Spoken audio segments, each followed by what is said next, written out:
Summer holidays வந்தாச்சு நம்ம GT Holidays வந்தாச்சு. GT Holidays, South India's #1 travel brand.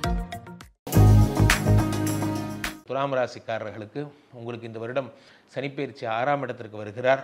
6ஆம் இடத்து சனி பகவான் என்பது உங்களுக்கு எந்த விதமான பலன்களை தரும் என்றால் ரோக சனி என்று அழைக்கப்படுகிறது. 6ஆம் இடத்து சனி ரோக சனி என்றால் பல வியாதிகளை உண்டாக்கக்கூடியவராக அறியப்படுகிறார். உங்களுக்கு ரோக சனியில் தான் உங்களுக்கு ஊரில் இருக்கிற எல்லா வியாதிகளும் வரக்கூடிய அமைப்புகள் எல்லாம் உண்டு பண்ணுக்கு தருகிறார் என்று பொதுவாக சொல்லுவாங்க. ஆனால் சனி பகவானை பொறுத்த வரைக்கும் நான் எப்படி சொல்லுவேன்னா, எந்த ஒரு கிரகம் 3, 6, 8, 12ஓட டச்சாக இருக்கோ அது விபரீத ராஜயோகத்தை தரக்கூடிய அம்சங்களை தருகிறது.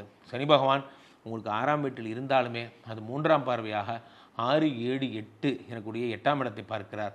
சனி பகவான் 6ஆம் வீட்டில் இருந்து அங்கிருந்து 7ஆம் பார்வையாக 12ஆம் வீட்டை பார்க்கிறார். சனி பகவான் 10ஆம் பார்வையாக 3ஆம் வீட்டை பார்க்கிறார். அப்போது இருப்பது 6இல், ஆனால் பார்ப்பது 3, 8, 12 3 பார்வைகளை பார்க்கும் பொழுது 3, 6, 8, 12 பார்த்துடுறார் சனி பகவான். சனி பகவான் 3, 6, 8, 12 பார்க்கறதுனால இங்கே வரக்கூடிய பலன்கள்னால் ராஜயோகங்களை தருகிறார். இந்த சனினால் கிடைக்கக்கூடிய ராஜயோகங்கள்னால் என்னென்னா, உங்களுக்கு நிறைய எதிர்ப்புகளை எல்லாம் தாண்டி உங்களுடைய தடைகளை தாண்டி வெற்றி பெற வைக்கின்ற தெய்வமாக அந்த சனீஸ்வர பகவான் விளங்குகிறார்.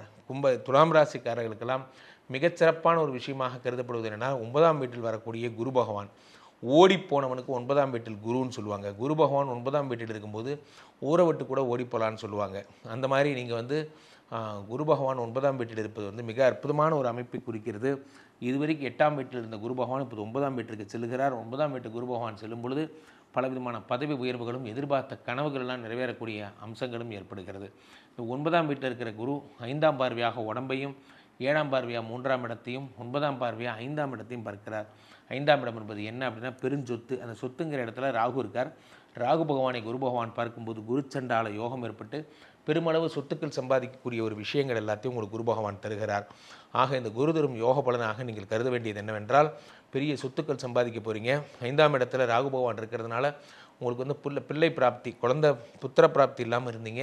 இப்போ IVF, IUI போன்ற விஷயங்கள் பண்ணி உங்களுக்கு குழந்தை பிராப்திங்கிறது ஓகே ஆகிடுச்சு. ஸோ துலாம் ராசிக்காரர்களுக்கெல்லாம் மிக அற்புதமான ஒரு வருடமாக இருக்கும். ஆனால் நீங்கள் ஜாக்கிரதையாக இருக்க வேண்டிய ஒரு விஷயம் என்னென்னா, இது வரைக்கும் சனியோ குருவோ கெடுக்காத உங்கள் லைஃப்பை கெடுக்கக்கூடியவர் யாருன்னா 11ஆம் வீட்டில் இருக்கக்கூடிய கேது. பாதகாதிபதி சூரியன் வீட்டில் இருக்கார் அந்த கேது உங்களுடைய லைஃப்பில் நீங்கள் இதுவரை செய்த பாவங்களுக்கெல்லாம் தண்டனைகளை தருவார். ஆக நாகராஜா புத்துக்கு பால் ஊற்றணும். அதே மாதிரி ஏதேனும் தவறுகள் செய்திருந்தால் தவறு பண்ணவங்கள்ட்ட மன்னிப்பு கேட்டு சரணாகதி அடையணும். இதுதான் ஒரே வழி. மற்றபடி காளஹஸ்தி போயிட்டு வாங்க, திருப்பாம்புபுரம் போயிட்டு வாங்க. சர்ப்ப கிரகங்கள் ஏதேனும் தவறு செய்திருந்தால் அது கண்டிப்பாக தண்டிக்கும். Summer holidays வந்தாச்சு நம்ம GT Holidays வந்தாச்சு. GT Holidays, South India's #1 travel brand.